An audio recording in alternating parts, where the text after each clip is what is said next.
Hello everyone, সবাই কেমন আছো? আশা করছি সবাই ভালো আছো। সবাই শুরু করে নতুন ভিডিও দিয়ে। আমি শুরু করব পুরনো ভিডিও দিয়ে। তাহলে চলো শুরু করা যাক। তো আজকের ভিডিওটা হচ্ছে একটা বিড়ি দাও মা। এই ভিডিওটার উপরে আমরা রিয়েকশন নেব। এই ভিডিওটা কিন্তু দেশি বলা ইউটিউব চ্যানেল থেকে নেওয়া হয়েছে 2 বছর আগে। এই ভিডিওটা আপলোড করা হচ্ছে, লগভগ 7 মিলিয়নেরও বেশি কিন্তু ভিউজ হয়েছে। আজকে এই ভিডিওর উপরে আমরা রিয়েকশন দেব। তাহলে চলো শুরু করা যাক। আচ্ছা, শুরু হয়ে গেছে। সেই একই গন্ধ। পচা, এই বিড়ির প্যাকেটটা তোকে কে দিয়েছে? একটা বিড়িখোর বুড়ি। বিড়িখোর বুড়ি? তার মানে আমার মা।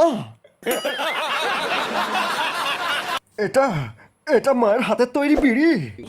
একই বিড়ি অন্যজনও তৈরি করতে পারে।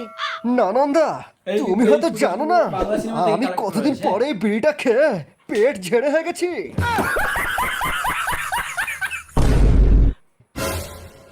মা,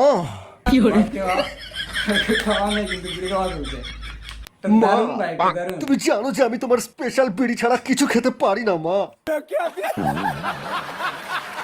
মা গো, আমাকে একবার একবার তোমার স্পেশাল বিড়িটা খেতে দাও মা। কতদিন দারুণ ভাই, আমার দেশের পায়খানা লাইফে দারুণ ক্লিয়ার ভাবে হয়নি create মা, একবার। ফুটেজগুলো একদম রিয়েল ভাবে। মা, রিয়েল। তুমি আর বাবা যখন হানিমুনে গিয়েছিলে তখন একটু খৈনি কিনতে গিয়ে আমার বাবা সিঁড়ি থেকে পা ফসকে পড়ে গিয়ে সেই জায়গায় চোট খেয়েছিল। এই কথা তুমি জানলে কেমন করে?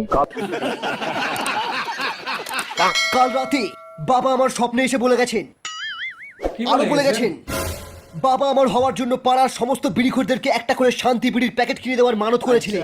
কিন্তু বাবা তা দেননি। এখন এই বিড়িখোরগুলো আমাদেরকে শ্রাপ দিয়েছে, বলেছে এই রাজমহলে সবার পায়খানা বন্ধ হয়ে যাবে, বুকে গ্যাস উঠে সবাই মারা যাবে। সারাদিনে কটা বিমল খাস? ভিডিওগুলোতে কোথায় বিমল চলে আসলো?